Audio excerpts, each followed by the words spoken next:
हम लोगों ने अभी मॉड्यूलस फंक्शन देखा है। तो हमने इस पे बेसिक प्रॉब्लम कुछ सॉल्व करी हैं। उनको दो मेथड में अपन ने सॉल्व किया, एक ग्राफिकल और एक नॉर्मल मेथड। कि मतलब नॉर्मल में अपन एक्स की वैल्यू ही बेसिकली चेक करते हैं। तो अब हमें कुछ इस टाइप के क्वेश्चंस मिलते हैं जहाँ पे आपको समेशन दिया रहता है दो अलग अलग मॉड्यूलस फंक्शन का, कि mod of x minus one plus mod of x minus two greater than equal to 4। तो इसमें आपको एक्स की वैल्यू सॉल्व करनी है। तो ये वाले क्वेश्चन के लिए बेसिकली अपन एकदम बेसिक से चालू करते हैं कि अगर अपने को दिया हुआ है y equal to function of x equal to mod of x, तो इसका अपन क्या वैल्यू समझते हैं। ये अपन x समझते हैं जब x greater than equal to 0, और अपन माइनस x समझते हैं जब x लेस देन 0।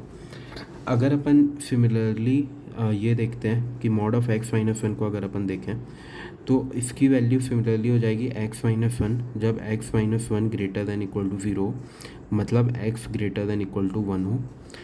और इसकी वैल्यू हो जाएगी minus of x minus one जब x minus one less than 0, मतलब x लेस देन 1। तो ये दो कंडीशन पे ये वाली वैल्यूज़ इनकी रहेंगी। अब आप mod of x minus two को देखोगे तो इसको भी आप सिमिलरली यही लिखोगे, x माइनस टू जब x greater than equal to 2 हो। अपन सिमिलरली एक्सपेंड करके यहाँ पे पहुँचेंगे, mod of x minus two जब x की वैल्यू लेस देन 2 हो। अब अगर आप इसको एसेंशियली एक नंबर लाइन पे देखोगे तो ये 1 है, ये 2 है। यहाँ पे जो अपने को केस बने हैं वो ये है कि 1 से बड़ा एक बना है 2 से बड़ा, एक है 2 से छोटा, और एक है 1 से छोटा। यहाँ पे ये ओपन लिखा है मैंने 1 के करस्पॉन्डिंग, यहाँ 2 के करस्पॉन्डिंग ओपन है, और यहाँ पे बड़ा है। अब अगर आप ये वाली कंडीशन पे आओगे और ये आप देखोगे तो यहाँ पे एसेंशियली ये नंबर लाइन 3 पोर्शन में डिवाइड हो रही है। वो पोर्शन है 1, 2 और 3। ये पोर्शन है कि 1 से छोटा, 1 और 2 के बीच में, और 2 से बड़ा। तो अगर आप देखोगे तो ये डिवाइड हो रही है कि x लेस देन 1, फिर x less than equal to 2 greater than equal to 1, और x less than x greater than 2। ये 3 पर्टिकुलर वो हैं केस हैं जिनके लिए अपने को सॉल्व करना पड़ेगा हर एक में देख के अपने को। और ये पता है कि अब mod of x minus one है, इसकी वैल्यू जब अपन देखेंगे x लेस देन 1 के लिए तो ये minus of x minus one है। तो अपन पहले केस 1 देखते हैं, तो ये हो जाएगा minus of x minus one.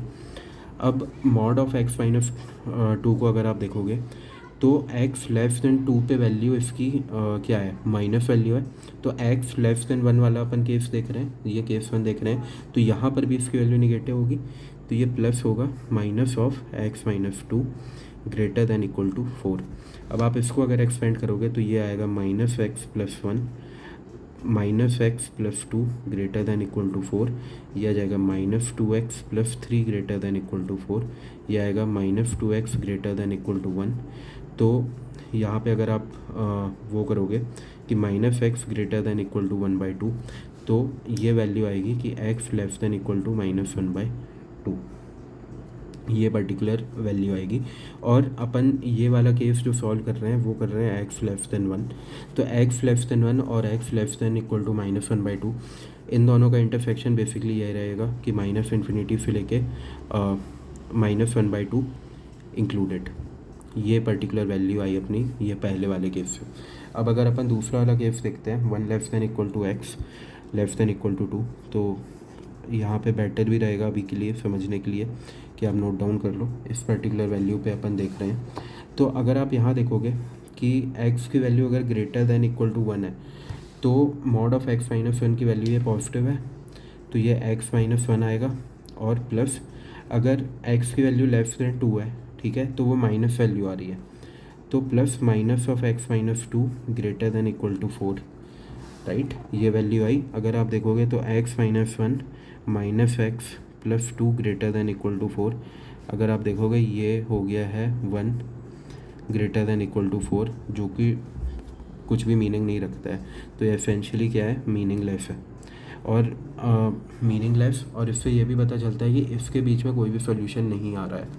अब अपन थर्ड वाला केस देखते हैं जो x ग्रेटर देन 2 वाला है। x ग्रेटर देन 2 का अगर आप केस देखोगे तो x greater than equal to 1 पे पॉजिटिव वैल्यू है, तो x ग्रेटर देन 2 पे भी ये पॉजिटिव वैल्यू रहेगी।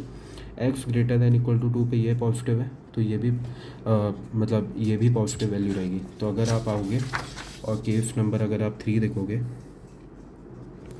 केस नंबर 3 है वो है कि x ग्रेटर दैन 2 वाला, तो इसमें आएगा x-1 plus x-2 greater than equal to 4, तो ये आ जाएगा 2x-3 greater than equal to 4, तो ये आएगा 2x greater than equal to 7, और ये आएगा x greater than equal to 7/2, और 7/2 मतलब 3.5। तो अपन ऑलरेडी यहाँ पे देख रहे हैं 2 से बड़ा ही है 3.5, और ये इंक्लूसिव है, तो ये बेसिकली आ गया 7/2 कॉमा इन्फिनिटी। अब हमारे जो तीनों इक्वेशन से सॉल्यूशन निकले हैं, अगर आपको वो है तो ये -∞ से -1/2 निकला था, और अब इसका यूनियन आप ले लोगे। बेसिकली आपको हर एक का यूनियन ही लेना रहता है कि 7/2 कॉमा इन्फिनिटी, मतलब अपन हर एक से इंडिविजुअल सॉल्यूशन निकाले हैं, तो x belongs to this particular range, ये आपका इस क्वेश्चन के लिए सॉल्यूशन होगा। तो इस तरीके से अपन सॉल्व करते हैं। अब एक तो है कि अपन ने ये बनाया है, right, mod of x-1 mod of x-2 ऐसा करके लिखा है, तो अब उससे आपने ये डिटरमाइन किया कि ये अपनी अलग अलग रेंजेस क्या होंगी, ठीक है।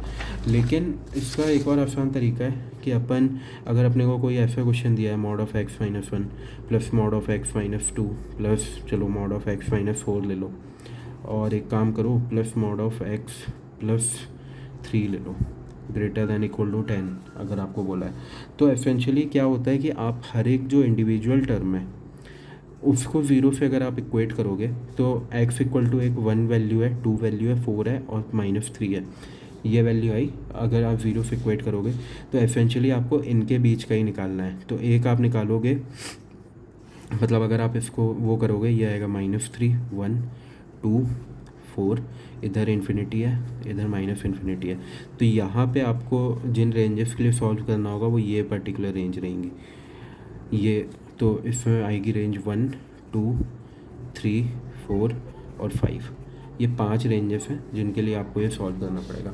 तो अपन बेसिकली इसको ऐसा करते हैं कि हर एक इंडिविजुअल वाले को अगर आप 0 से इक्वेट करके देखते हो, मतलब एसेंशियली वही वैल्यू है ना x की जहाँ पे वैल्यूज़ चेंज हो रही हैं, तो अपन उसके थ्रू ही ये करते हैं। तो आपको मॉड्यूलर फंक्शन पे कुछ क्वेश्चंस लगाने पड़ेंगे, आप जितना प्रैक्टिस करोगे आप उतना बेटर होगे, लेकिन एसेंशियली अपन ने ये कवर कर लिया है जो कि एसेंशियल मैथमेटिकल टूल्स के अंदर आता है अपना डिफरेंशियल कैलकुलस के लिए, ये पढ़ना ज़रूरी था, अपन ने ये देख लिया है। अब अपन अगले चैप्टर से अगले लेक्चर से कुछ और चीज़ें देखेंगे, एक वेविकल मेथड वगैरह होता है, तो अपन अब नए टॉपिक पे प्रोसीड करेंगे। बाकी आप लोग प्रैक्टिस करते रहो, प्रैक्टिस से ही बेटर होगे।